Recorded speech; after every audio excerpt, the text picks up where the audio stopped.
Hey basketball guys, we have news. Let's go to more Los Angeles Lakers news, but first don't forget to subscribe to the channel and leave your like. Was Luka Doncic's arrival good for the Lakers? Yes, of course, a star who could play for many years in the purple and gold and be a champion a few times and make a legacy. On the other hand, Anthony Davis's departure is felt, because the Lakers are losing size, losing blocks, losing defense, things that Davis did very well with the Lakers, and with the Dallas Mavericks the player is not comfortable. Is it time for Anthony Davis to return? For the fans it will be a gift that a trio with Davis, LeBron and Doncic will be unbeatable.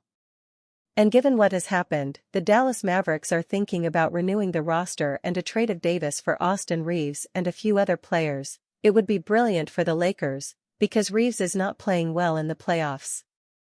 I hope manager Rob can put together a good trade package to bring Davis back to the Lakers.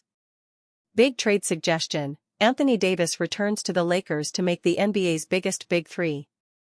Lakers are down 3-1 because Rob Pelinka gave up on LeBron James, Anthony Davis. Lakers are on the verge of elimination because they lack the right pieces to support their superstar players. The Los Angeles Lakers find themselves in desperation mode as their first-round NBA playoff series shifts back to Crypto.com Arena, and they're a loss from elimination.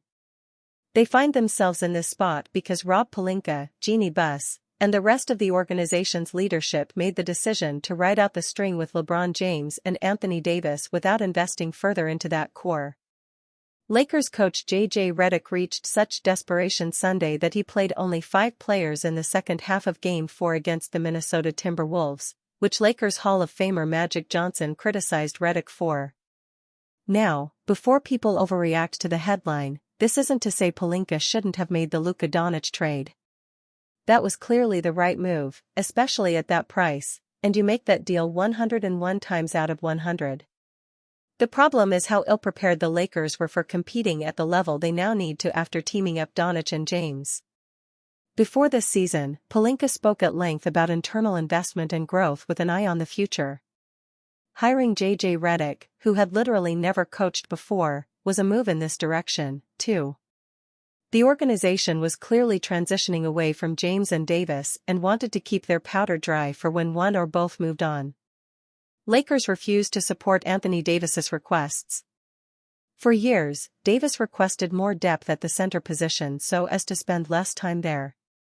The Lakers balked for the entire final chapter of his time in LA and rotated a band of veteran minimum swings and misses, with the final result being this farce of a center rotation. During her press tour for Running Point, Buss even cited Davis's demand for a center as part of the reason they were ready to move on. Heading into a postseason with only Jackson Hayes as the extent of your even marginally playable traditional centers is remarkably dumb. Pelinka knew this and, after acquiring Doncic, quickly pivoted to using Dalton Connect and draft capital to bring in Mark Williams, who, unfortunately, had the back of a 53-year-old father of 7. Thing is, by so quickly acting and acquiring a center, Pelinka gave up the goose. If he'd always been willing to trade Connect, who hasn't played a second in this series, in a trade to bring in more center help, he wouldn't have had to limit his choices, and the timing to a point where Williams' failed physical landed the Lakers in a spot where their only center is only trusted by Redick to play a handful of minutes in a crucial playoff game. Center isn't the Lakers' only sore spot. The Lakers' problems don't stop at the center position, either. For years, Pelinka's infatuation with scoring combo guards took a championship roster filled with two-way talents, physicality, and athleticism and stripped it of that identity almost altogether. Pelinka traded Danny Green for Dennis Schroeder and also traded Kyle Kuzma and Kentavious Caldwell-Pope for Russell Westbrook. Pelinka allowed Alex Caruso to walk in favor of Talen Horton-Tucker. It wasn't until Pelinka finally traded D'Angelo Russell for Dorian Finney-Smith that they took a step back in that direction, and the impact was immediate, as Redick has admitted, too. Even with Finney-Smith, though, the Lakers waited until his price fell below a first-round pick and then acted. The thing about two-way athleticism in the NBA is, it's not going to be cheap. You can maybe eventually get it at a discount, but we've seen Finney Smith's athletic slippage impact his ability to stay in front of anyone in this series. The Lakers are not only smaller compared to the Wolves, but they're slower, too. That's a disastrous combination. Lakers have lack of athleticism. Had Pelinka better understood the direction of the league and surrounded James and Davis with more practical athleticism rather than a clown car of combo guards, perhaps the rotation wouldn't be so shallow and maybe, just maybe, the Lakers would employ a player with the foot speed to stay in front of Anthony Edwards, who is not a complete negative on the other end as, say, Jared Vanderbilt has been. Now, the counter to all this is, well, if they don't keep their powder dry, they wouldn't have been able to land Doncic. But that simply isn't true, either. It's become abundantly clear that Nico Harrison only had eyes for Anthony Davis and would take whatever combination of picks the Lakers offered so long as he got Davis. Pelinka, to his credit, was somehow able to set the price on Doncic, which would have remained the case had they used a little extra draft capital to bring in the kind of athleticism and shooting this team still desperately needs. Rob Pelinka has brought in stars but failed to support them. So this was why the fans expressed mixed feelings to Pelinka's extension at the time. He's simultaneously able to work wonders, like the role he played in landing James, then trading for Davis and then somehow turning Davis into Doncic. Most fan bases would happily sacrifice whatever they'd need to in order to watch those three talents. Pelinka's problem has been maximizing the windows he's had with those guys. One title, losing in 4 games in the conference finals, and a whole bunch of mediocrity in between was underwhelming as the final return on James and Davis. The Lakers then shortened their own window by refusing to provide those 2 stars a feasible roster for their final couple years together. The price for that set of decisions is a likely first-round exit as Doncic's first entry into Lakers postseason lore. LeBron James, Lakers must take things one game at a time facing 3-1 deficit. LeBron James and the Los Angeles Lakers gave a great effort in Game 4 against the Minnesota Timberwolves, but it still wasn't enough. James finished with 27 points, 12 rebounds, 8 assists, 3 steals and 3 blocks, but the Lakers couldn't hold on in the end, dropping Game 4 and now finding themselves down 3-1 in their first-round playoff series. It is a long and difficult journey to come back from a 3-1 series deficit, but LeBron knows it is possible as he led the most famous instance of this comeback in 2016. As such, it should be expected that the Lakers will turn to their leader about the mindset needed to complete the comeback, and he has a simple answer. When asked what message he plans on giving the Lakers, LeBron noted that the most important thing is focusing solely on winning that first game, as nothing else matters if they can't do that, via Spectrum Sportsnet. Obviously you don't think about winning 3. You think about just getting the next one. That's the only thing that matters, because if not, obviously the offseason begins. So it's all about Wednesday. That's what's important. Obviously the Lakers have to win 3 straight games to win this series now, but James feels it is important not to think about it like that, but take it all one game at a time. The Lakers' focus must solely be on Wednesday's Game 5, and if they take care of business, then they can worry about the next.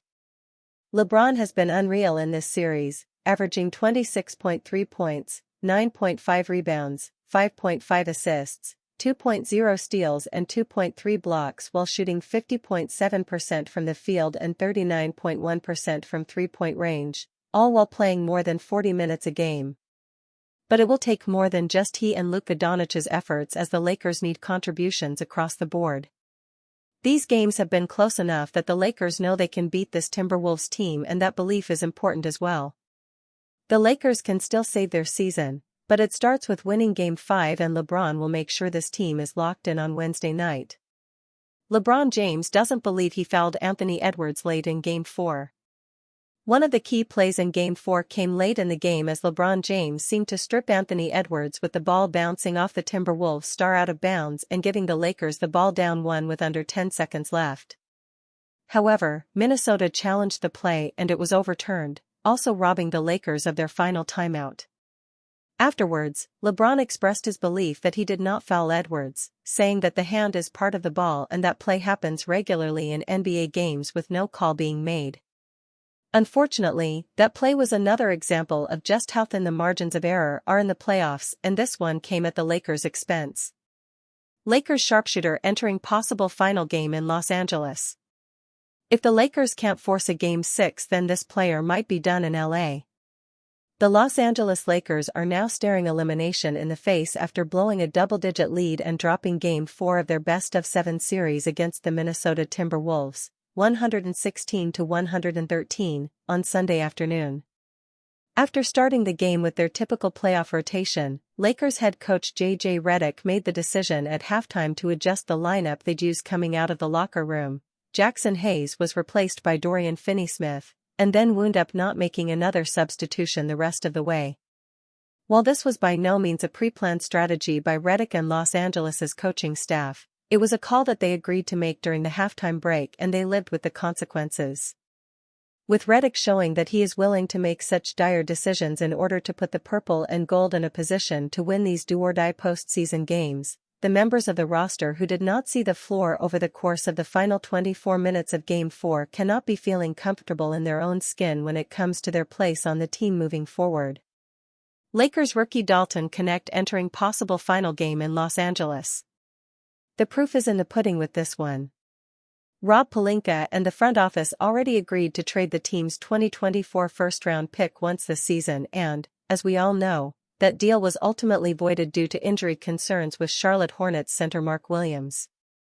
Outside of spot minutes at the end of Los Angeles' lopsided Game 1 loss and then a brief stint in their loss in Game 3, Knecht has not seen the floor in this series. His playing time became more sporadic as the regular season went on and, as a result, his role diminished.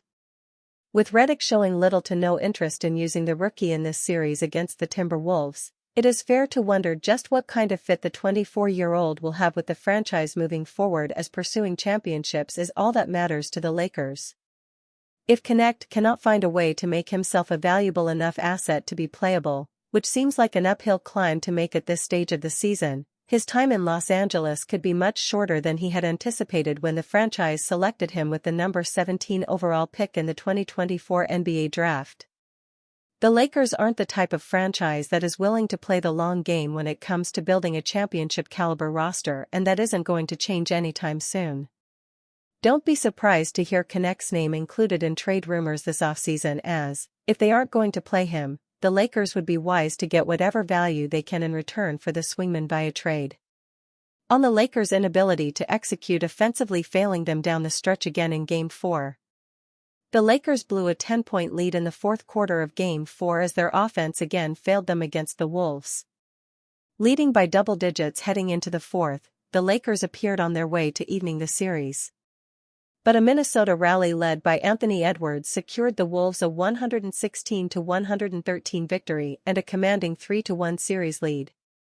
LA lost the final quarter by 13, exposing the same late offensive execution struggles that have plagued them throughout this season and series. Los Angeles shot just 5-18, 27.8%, from the field, with their big three of LeBron James, Luka Doncic and Austin Reeves combining to shoot 3-15 for 13 points. On the other hand, the Wolves received significant production from Edwards and Naz Reid. They combined for 24 points in the final frame, answering the bell anytime the Lakers looked to create any separation. The Lakers' offense stagnated again in Game 4 as LA milked the clock to maintain its lead. Following the benching of Jackson Hayes to begin the third, head coach J.J. Redick opted to play all five of his death lineup for the entire second half, a decision that had a big impact late. The ball movement, or lack thereof, has plagued the offense all series. The Lakers focused on mismatch hunting with James, Doncic, or Reeves going against a physical, pressuring defense. Watch in the clip below as LA looks to isolate LeBron at the top of the key. Notice that the initial attack doesn't start until 9 seconds on the shot clock. LeBron drives and kicks out to Doncic with the shot clock expiring before he can release the ball. Doncic was just 1-6 in the fourth, unable to get a clean look down the stretch. In this clip, Reeves looks to target Mike Conley, a matchup that has proven fruitful for LA in the series. Once again, watch as the attack doesn't start until 14 seconds are left on the clock. Even the attempts to hunt Rudy Gobert were in vain. LA took too long to initiate the action, allowing the stingy Wolves defense to settle in. As they have done throughout the series, Minnesota put Gobert on Rui Hachimura in the corner. A chess match from Wolves head coach Chris Finch forced the Lakers to involve Hachimura, a less dynamic screener, to attack Gobert. Watch as Edwards chases over the screen and gets the deflection as Gobert recovers. The ball moves over to Reeves, who is forced to take a difficult leaning three-pointer, once again with a late shot clock. The Lakers scored just 19 points in the fourth quarter after blitzing the Wolves with 36 in the third. "I thought we did a lot of good in that third quarter," Reeves said. "As you can tell, we outscored them by 13. We just continued to get good looks. We got to watch the film and see how we can do that almost every possession. You have to have a good look every possession."